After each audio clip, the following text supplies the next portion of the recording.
તો વડોદરા લોકસભા બેઠક જ્યાં 14 ઉમેદવારો વચ્ચે ચૂંટણી જંગ જામશે।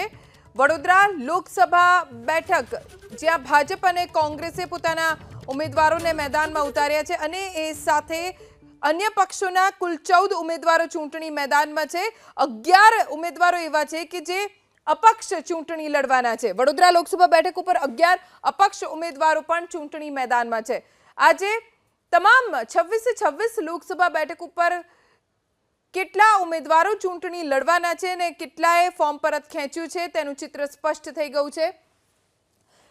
ભાજપે વડોદરા બેઠક ઉપર હેમાંગ જોશીને ટિકિટ આપી છે।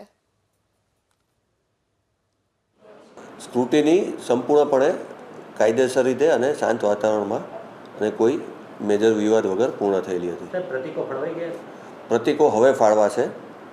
હવે એ લોકોને જે પણ ઉમેદવારો વેલિડલી નોમિનેટેડ કેન્ડિડેટ હતા એ લોકો આવશે અને એમની હાજરીમાં હવે આ પ્રક્રિયા શરૂ થશે।